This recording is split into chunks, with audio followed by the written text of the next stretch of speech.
സാറേ, മിനിറ്റുകൾക്ക് പോലും കോടികളുടെ വിലയുള്ളൊരു താരമാണ് അല്ലു അർജുൻ. അങ്ങനെയുള്ള അല്ലു അർജുൻ്റെ അറസ്റ്റ് ആന്ധ്ര തെലുങ്കാന രാഷ്ട്രീയത്തെ പോലും പിടിച്ചു കുലുക്കുകയാണ്. ശരിക്കും ആരുടെയെങ്കിലും ഒരു പകവീട്ടിലാണോ അല്ലു അർജുന് ജയിലിൽ പോകേണ്ടി വരാൻ കാരണം?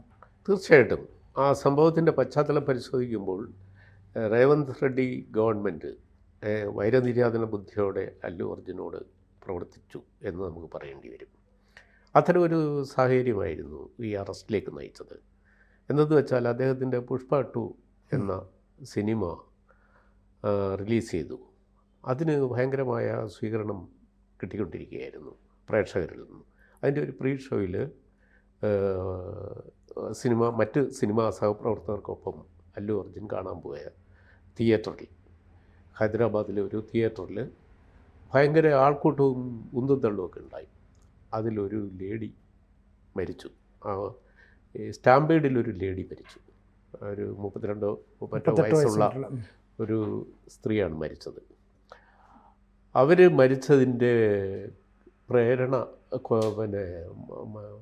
പരോക്ഷമായ മനുഷ്യഹത്യ എന്ന കുറ്റം ചുമത്തി, മനഃപൂർവ്വമല്ലാത്ത നരഹത്യയ്ക്ക് അല്ലു അർജുനെ ആ സിനിമയിൽ അഭിനയിച്ച ആളെന്ന നിലയിൽ അദ്ദേഹം അവിടെ സിനിമ കാണാൻ പോയത് കൊണ്ടാണ് ആ സ്ത്രീ മരിച്ചതെന്നുള്ള അർത്ഥത്തിൽ എന്താണ് ഗവൺമെൻറ് ഉദ്ദേശിച്ചതെന്നില്ല അറിയില്ല. അങ്ങനെ ഒരു വകുപ്പ് ചുമത്തി പോലീസ് അദ്ദേഹത്തെ അറസ്റ്റ് ചെയ്തു. അത് വീട്ടിൽ യാതൊരു നോട്ടീസും ഇല്ലാതെ, ഒരു മുന്നറിയിപ്പും ഇല്ലാതെ നേരെ ഈ നടൻ്റെ വീട്ടിൽ പോയി അദ്ദേഹത്തെ കസ്റ്റഡിയിലെടുക്കുകയായിരുന്നു. കസ്റ്റഡി എടുത്തിട്ട് അദ്ദേഹത്തെ മജിസ്ട്രേറ്റിൻ്റെ മുമ്പിൽ ഹാജരാക്കുന്നു. മജിസ്ട്രേറ്റ് അദ്ദേഹത്തെ 14 ദിവസത്തേക്ക് റിമാൻഡ് ചെയ്യുന്നു. ഇതിനകത്തൊക്കെ ഒരു ഗൂഢാലോചനയുണ്ട്, ന്യായമായും സംശയിക്കാം. സാധാരണഗതി ഒരു പോപ്പുലർ ആർട്ടിസ്റ്റ് ഒരു കുറ്റം ചെയ്താൽ ചെയ്യുന്നതും ഒരു പ്രേരണാ കുറ്റം ആരോപിച്ച് ഒരു ഇതുപോലെ മനഃപൂർവ്വമല്ലാത്ത നരഹത്യ എന്ന വളരെ വിദൂരമായ ഒരു ദുർബലമായ വകുപ്പ് ചുമത്തി അദ്ദേഹത്തെ അകത്താക്കുകയും അതിന് റിമാൻഡ് കസ്റ്റഡിയിലേക്ക് എത്തിക്കുകയും ചെയ്യുക. അത് കഴിഞ്ഞ തെരഞ്ഞെടുപ്പിൽ രേവന്ത് റെഡ്ഡിക്ക് വേണ്ടി പ്രചാരണത്തിന് അല്ലു അർജുൻ ഇറങ്ങിയില്ല. ഇതാണ് ബേസിക് പ്രശ്നം. അത് മാത്രവുമല്ല, അപ്പോൾ അല്ലു അർജുൻ തനിക്കെതിരാണ്, തൻ്റെ കൂടെ നിൽക്കുന്നില്ല എന്നുള്ളൊരു തോന്നൽ ഉണ്ടാകും. ആന്ധ്രയുടെയും തെലുങ്കിൻ്റെയും ഒക്കെ പൊതുവികാരമാണ് തെലുങ്ക് സിനിമകൾ, 2 സംസ്ഥാനമാണെങ്കിൽ പോലും. അപ്പോൾ അങ്ങനെയുള്ള ഒരു തരത്തെ ഈ താരം തനിക്കെതിരായിട്ടുള്ളവർക്ക് വേണ്ടി നിലപാട് എടുക്കുകയും തന്നെ ഒഴിവാക്കുകയും ചെയ്തു. എങ്കിൽ പിന്നെ ഞാനൊരു പണി കൊടുക്കാം, ഇതായിരിക്കില്ലേ ചിന്തിച്ചത്? അല്ല, ഒരു നടന് അദ്ദേഹത്തിൻ്റെ പൊതുജീവിതത്തിൽ അദ്ദേഹത്തിന് ഇഷ്ടമുള്ള ഒരു രാഷ്ട്രീയം വിശ്വസിക്കാം. നമ്മുടെ നാട്ടിലും നടന്മാർക്കൊക്കെ രാഷ്ട്രീയമുണ്ടല്ലോ, ചിലർക്ക് സ്ഥാനാർത്ഥി പോലും ആയിട്ടുണ്ടല്ലോ. നമ്മുടെ നാട്ടിലെ സൂപ്പർ താരങ്ങളൊക്കെ പ്രഖ്യാപിത രാഷ്ട്രീയ നിലപാടുള്ളവരാണ്. അതുകൊണ്ട് അവരുടെ സിനിമയും അവരുടെ ആർട്ടിസ്ട്രിയും നമ്മൾ അപമാനിക്കുകയോ മാനിക്കാതിരിക്കുകയോ ചെയ്യുന്നില്ല. കല വേറെ, അവരുടെ രാഷ്ട്രീയവും നിലപാടും വേറെ എന്ന് കാണാനുള്ള ഒരു വിശാല മനസ്കത റേവന്ത് റെഡ്ഡിയെ പോലെയുള്ള ഒരു മുഖ്യമന്ത്രിക്കില്ല എന്ന് പറയുന്നത് വളരെ സങ്കടകരമാണ്. തെലുങ്കാന പൊളിറ്റിക്സിൽ അല്ലു അർജുൻ വേറെ എന്തെങ്കിലും താല്പര്യമുണ്ടോ എന്ന് എനിക്കറിയില്ല. പക്ഷേ ആന്ധ്രാപ്രദേശിൽ അദ്ദേഹത്തിന് പ്രഖ്യാപിതമായ ഒരു നിലപാടുണ്ടായിരുന്നു. അവിടെ നിയമസഭാ തിരഞ്ഞെടുപ്പും ലോക്സഭാ തിരഞ്ഞെടുപ്പിനൊപ്പം നടന്ന ഒരു സ്ഥലമാണ്. അവിടെ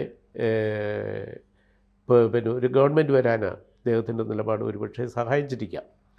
അതുകൊണ്ട് ഉടനെ തന്നെ എന്തെങ്കിലും ഒരു അവസരം കിട്ടാൻ കാത്തിരുന്നത് പോലെ അദ്ദേഹത്തെ പെട്ടെന്ന് കുറ്റവാളിയാക്കുക, വേണ്ട നടപടിക്രമങ്ങളൊന്നും, നിയമപരമായ നടപടിക്രമങ്ങളൊന്നും പൂർത്തിയാക്കാതെ ആവേശപൂർവ്വം പോലീസിനെ അങ്ങോട്ട് വിടുക, എന്നിട്ട് കസ്റ്റഡി എടുത്ത് ഉടനെ ഒരു മജിസ്ട്രേറ്റ് അയാൾക്ക് ജാമ്യം പോലും കൊടുക്കാതെ റിമാൻഡ് കസ്റ്റഡിയിൽ വയ്ക്കുക. എന്നിട്ട് ഹൈക്കോടതിയിൽ ഇത് അല്ലു അർജുൻ്റെ അഭിഭാഷകൻ ഇത് പ്രത്യേകമായി വൈകുന്നേരം ഇത് ഉന്നയിക്കുക വഴിയാണ് മുൻകൂർ ജാമ്യം കിട്ടി. അപ്പോൾ ആ ജാമ്യം കിട്ടുമ്പോഴും വൈകുന്നേരം ഇത് ഇദ്ദേഹത്തെ തടവിലാക്കി കഴിഞ്ഞു. അതുകൊണ്ട് അദ്ദേഹത്തിന് പുറത്തിറങ്ങാൻ പറ്റില്ല. 12 മണിക്കൂർ തടവറയിൽ കഴിയേണ്ടി വന്നു. ഈ അല്ലു അർജുൻ്റെ ഭാര്യ എന്ന് പറയുന്നത് രേവന്ത് റെഡ്ഡിയുടെ അടുത്ത ബന്ധുവാണ്. അങ്ങനെ അടുത്ത ബന്ധുവായിട്ടും താൻ അത്തരം കാര്യങ്ങളൊന്നും ഇടപെടുന്നില്ല. നിയമത്തിൻ്റെ വഴിക്ക് പോട്ടെ എന്നാണ് ഇന്ന് രേവന്ത് റെഡ്ഡി പറയുന്നത്. ഏത് രാഷ്ട്രീയ ഭരണാധികാരിയും പറയുന്ന ഒരു ന്യായം മാത്രമാണ്. നിയമത്തിൻ്റെ വഴിക്ക് പോയില്ല ഇവിടെ. അത് നമുക്ക് സൂക്ഷ്മമായിട്ട് നോക്കുമ്പോൾ അറിയാം. ഒരു സ്ത്രീ കൊല്ലപ്പെടുക, ഒരു ആൾക്കൂട്ടത്തിനിടെ അല്ലേ? ആൾക്കൂട്ടത്തിലെ ഞെരുക്കത്തിൽ കൊല്ലപ്പെടുന്നതിന് അവർ ആ കാണാൻ പോയ സിനിമയിലെ നായകൻ അതിൽ പ്രതിയാകുക എന്ന് പറയുന്നത് വിചിത്രമായി. വളരെ വിചിത്രമായ ക്രിമിനൽ പ്രൊസീജിയർ നിയമമാണ്. അപ്പം ഇത് ഭാരതത്തിലെ ന്യായ സംഹിതകൾക്ക് ഒട്ടും ചേർന്നതല്ല, നിയമത്തെ ദുരുപയോഗപ്പെടുത്തി എന്നാണ് പറയേണ്ടത്. അപ്പോൾ അതിൻ്റെ പ്രത്യാഘാതവും അതിൻ്റെ രാഷ്ട്രീയ പ്രത്യാഘാതങ്ങൾ രണ്ട് സംസ്ഥാനത്തും ഉണ്ടാവും. തെലുങ്ക് സംസാരിക്കുന്ന രണ്ട് സംസ്ഥാനത്തും ഉണ്ടാവും. കൂടുതൽ തെലുങ്കാനയിലുണ്ടാവും. കാരണം രേവന്ത് റെഡ്ഡിയാണ് ഇതിലെ കുറ്റവാളി. മുഖ്യമായ അതിൻ്റെ ഉത്തരവാദിത്വത്തിൽ നിന്ന് അദ്ദേഹത്തിന് ഒഴിഞ്ഞു മാറാൻ പറ്റില്ല. അതിൻ്റെ ഒരു ചൂട് ഇന്നും നാളെയും വരും ദിവസങ്ങളിലും തെലുങ്കാനയിൽ ഉണ്ടാവും എന്നത് വ്യക്തമാണ്. അതായത് ഈ ചിരഞ്ജീവി, പവൻ കല്യാൺ ഇവരുടെയൊക്കെ ഒരു ഇടപെടൽ, ഇവരുമായിട്ടൊക്കെയുള്ളൊരു വിരോധം ഇതായിരിക്കില്ലേ? ഒപ്പം തന്നെ ഈ ആന്ധ്രയിൽ ചന്ദ്രബാബു നായിഡുവിനൊപ്പം അല്ലെ അതിനെ പിന്തുണയ്ക്കുന്ന നിലപാടാണ് ഈ അല്ലു അർജുൻ കാണിച്ചത്. അപ്പം ഇവർ തമ്മിലുള്ള ഒരു രാഷ്ട്രീയ വിരോധം ഇങ്ങനെയായിട്ട് വേർതിരിക്കുന്നത് ഒരു സിനിമയ്ക്ക് അല്ലെങ്കിൽ ഈ മേഖലയ്ക്ക് അത്ര നല്ലതാണോ? ഇത് രാഷ്ട്രീയ മേഖലയ്ക്കോ സിനിമയ്ക്കോ? സിനിമയിലുള്ള ആൾക്കാരെ ദുരുപയോഗം ചെയ്യുന്നത് രാഷ്ട്രീയത്തിൽ നല്ലതാണോ? ജനങ്ങൾക്ക് എപ്പോഴും സിനിമാ താരങ്ങളോട് ഒരു പ്രത്യേക സോഫ്റ്റ് കോർണർ ആയിരിക്കും, മറ്റവരോട് അങ്ങനെയല്ല, ഒരു ആദർശ ധീരത. അത് നമ്മുടെ കേരളത്തിൻ്റെ ഒരു അന്തരീക്ഷത്തിൽ നിന്നല്ല അതിനെപ്പറ്റി ചിന്തിക്കുന്നുണ്ട്. അത് തമിഴ്നാട്ടിലും ആന്ധ്രയിലും ഒക്കെ സിനിമയും രാഷ്ട്രീയവും വേർതിരിച്ച് കാണാൻ പറ്റാത്ത തരത്തിലുള്ളൊരു ബന്ധമുണ്ട്. കാരണം സിനിമാ നടന്മാർ പ്രത്യേക നിമിഷത്തിൽ പ്രകോപിതരായി രാഷ്ട്രീയ പ്രസ്ഥാനങ്ങൾക്കെതിരെ തിരിയുകയും സ്വന്തം രാഷ്ട്രീയ സംഘടനയുണ്ടാക്കി ഭരണത്തിൽ വരികയും ചെയ്ത സംസ്ഥാനമാണ് രണ്ടും. അപ്പോൾ എൻ ഡി ആർ തെലുങ്ക് ഭാഷ സംസാരിക്കുന്നവരുടെ അഭിമാനം ഒരു രാഷ്ട്രീയ വിഷയമാക്കി കൊണ്ടുവന്ന് കോൺഗ്രസിനെ വെല്ലുവിളിച്ച കഥ നമുക്കറിയാം. എന്നിട്ട് പിന്നീട് കോൺഗ്രസ്സിന് ആ ആന്ധ്രാപ്രദേശ് എന്ന സംയുക്ത ആന്ധ്രാപ്രദേശിൽ പോലും ഒറ്റയ്ക്ക് തിരിച്ചു വരാൻ പറ്റാത്ത ഒരു ദുരവസ്ഥ ഉണ്ടായി. ഇപ്പോഴും കോൺഗ്രസ് ഈ രണ്ട് സംസ്ഥാനത്തും നാമമാത്രമാണ്.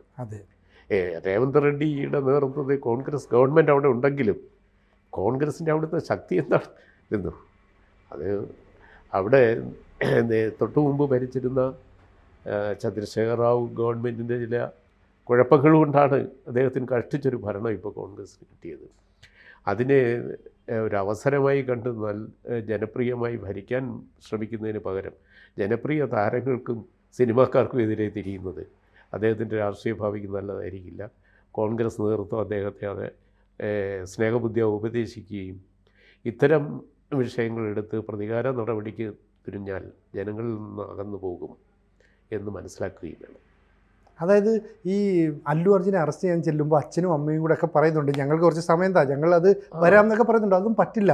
വളരെ നിർബന്ധപൂർവ്വം ചായ കുടിച്ചുകൊണ്ടിരിക്കുന്നിടത്തു നിന്ന് പോലും അത് മാറ്റി വെച്ചിട്ട് വളരെ തന്ത്രപരമായി പെട്ടെന്ന് ജീപ്പിലേക്ക് തട്ടിക്കയറ്റുന്നു, ആളെ കൊണ്ടുപോകുന്നു. അപ്പോൾ എന്തോ ഒരു വലിയ ക്രിമിനൽ കുറ്റം ചെയ്തവർ. ഇവിടെ എന്താ സംഭവിച്ചത്? ഒരു സിനിമയുടെ ഒരു ഷോയ്ക്ക് ആ നായകൻ അവിടെ എത്തുന്നു.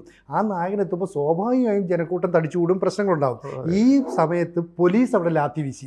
ആക്ച്വലി പോലീസ് ലാത്തി വീശിക്കൊണ്ടാണ് ഈ ആൾക്കൂട്ടം അങ്ങോട്ടും ഇങ്ങോട്ടും പ്രശ്നം ഉണ്ടായത്. ഓടി രക്ഷപ്പെടാൻ ശ്രമിക്കുന്നതിനിടയിൽ ഒരു സ്ത്രീ മരിച്ചതാണ്, താഴെ വീണു പോയിരിക്കാം അല്ലേ? അത് മരണത്തെ നമ്മൾ ചെറുതായി കാണുന്നില്ല. പക്ഷെ പോലീസ് അവിടെ ലാത്തി വീശിക്കൊണ്ടാണ് പ്രശ്നം ഉണ്ടായത്. അതെ. അപ്പോൾ പോലീസ് പ്രതിയായി തീരാവുന്ന ഒരു സംഗതിയിൽ ഒരു സിനിമയിൽ അഭിനയിച്ച ഒരാൾ, അതും ആ തെലുങ്ക് ഭാഷയിലെ ഏറ്റവും പോപ്പുലറായ ഒരു യുവനടൻ, അദ്ദേഹത്തെ അറസ്റ്റ് ചെയ്യുക, അത് പകപോക്കലാണ്. കഴിഞ്ഞ തെരഞ്ഞെടുപ്പിലെ അദ്ദേഹം എടുത്ത നിലപാടിനോടുള്ള വൈരാഗ്യം തീർക്കലാണ്. ഇങ്ങനെ ഭരണാധികാരികളായി വരുന്നവർ രാഷ്ട്രീയ വിരോധം വെച്ചുകൊണ്ട് പ്രതികാര നടപടികൾ തുനിഞ്ഞാൽ ഒരന്തവും ഉണ്ടാവില്ല. ഇതൊരു ജനാധിപത്യ സമൂഹമാണ്.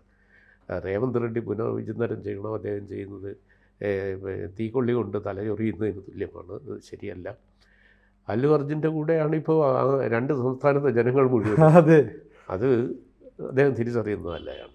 ഒരുപക്ഷെ ഇനി രേവന്ത് റെഡ്ഡിക്കെതിരെ തെലുങ്കാനയിൽ ഉയർന്നു വരാൻ പോകുന്ന രാഷ്ട്രീയ താരം അല്ലു അല്ലെന്ന് ആര് കണ്ടു? അതെ അതെ. ഈ രേവന്ത് റെഡ്ഡിയുടെ അടുത്ത ബന്ധുവാണ് സ്നേഹ റെഡ്ഡി. സ്നേഹ റെഡ്ഡിയാണ് അല്ലു അർജുൻ്റെ ഭാര്യ. അവർ അമേരിക്കയിൽ പഠിക്കുകയൊക്കെ ചെയ്താണ്. അതായത് 50 കോടിയിലധികം ആസ്തിയുള്ള ഒരു വലിയ സ്വാധീനമുള്ള സ്ത്രീയാണ്. ഇവരിപ്പോൾ സോഷ്യൽ മീഡിയയിലൂടെ ചില പ്രചരണങ്ങളോ ചില കാര്യങ്ങളൊക്കെ പറയുന്നു. അപ്പോൾ ഈ രേവന്ത് റെഡ്ഡിക്കെതിരെ സ്നേഹ റെഡ്ഡി തന്നെ അടുത്ത ബന്ധുവായിട്ടുള്ള അവർ ചില കാര്യങ്ങളൊക്കെ പറയുകയും ചെയ്താൽ ഈ പറയുന്ന രേവന്ത് റെഡ്ഡി കുഴപ്പത്തിലാകും. കാരണം നിയമത്തിൻ്റെ വഴിക്ക് പോകട്ടെ. അങ്ങനെയാണെങ്കിൽ പോലീസാണ് അവിടെ ആദ്യം നിയമം തെറ്റിച്ചത്, പോലീസിൻ്റെ ഭാഗത്തുനിന്നുണ്ടാകും. അപ്പോൾ അല്ലു അർജുൻ്റെ കൂടെ വന്ന സെക്യൂരിറ്റിക്കാർ പ്രശ്നം ഉണ്ടാക്കി എന്ന് പറഞ്ഞിട്ടാണ് അല്ലു അർജുനെ അറസ്റ്റ് ചെയ്തത്. സാറ് പറയുന്നത് പോലെ സിനിമയിലെ ഒരു നായകനെ അയാൾ അഭിനയിച്ച ഒരു സിനിമ കാണാൻ തിയേറ്ററിലെത്തിയെന്ന് പറഞ്ഞ് അറസ്റ്റ് ചെയ്യുന്നത് എന്ത് ന്യായം, എന്ത് നീതി അല്ലേ? മാത്രമല്ല, ആ മരിച്ച സ്ത്രീയുടെ ഭർത്താവ് അല്ലു അർജുൻ നിരപരാധിയാണെന്ന് ഓപ്പണായി പറഞ്ഞു കഴിഞ്ഞു. അദ്ദേഹത്തിനെ എന്തിനാണ് ശിക്ഷിക്കുന്നതെന്ന് ചോദിക്കുന്നു. എൻ്റെ ഭാര്യയെ നഷ്ടപ്പെട്ടു, എനിക്കതിൽ വേദനയുണ്ട്. അതേസമയം അതിന് പിന്നെ അവൾ കാണാൻ പോയ സിനിമയിലെ നായകനെ അറസ്റ്റ് ചെയ്തുകൊണ്ട് പോകുന്ന എന്ത് കഥയാണിത്? അപ്പം അത് സാമാന്യ ജനങ്ങൾക്ക് വരെ ഈ പൊരുത്തക്കേട് മനസ്സിലാകുന്നുണ്ട്. ഇത് വലിയ അപകടം പിടിച്ച ഒരു പോക്കാണ്. സൗത്ത് ഇന്ത്യ പിടിക്കാനായിട്ട് കോൺഗ്രസ് ശ്രമിക്കുന്നത് ഈ രേവന്ത് റെഡ്ഡിയെ പോലെയുള്ള അവിവേകികളായ ഭരണാധികാരികളെ ഉപയോഗിച്ചാണെങ്കിൽ അത് വലിയ പരിതാപകരവുമാണ്. എന്തായാലും ആന്ധ്ര തെലങ്കാന രാഷ്ട്രീയം ഇനി കത്തി പടരുമെന്നുള്ള കാര്യത്തിൽ സംശയം വേണ്ടല്ലേ? തീർച്ചയായിട്ടും അല്ലു അർജുൻ എന്ന ഒരു പുതിയ രാഷ്ട്രീയ താരത്തെ സൃഷ്ടിച്ചു രേവന്ത് റെഡ്ഡി. അത് മനഃപൂർവ്വമാണോ എന്നും കൂടി പരിശോധിക്കണം. കൂടുതൽ വാർത്തകളും വിശേഷങ്ങളും നിങ്ങളിലേക്ക് എത്താൻ ABC മലയാളം സബ്സ്ക്രൈബ് ചെയ്യുക, ബെൽ ബട്ടണും അമർത്തുക.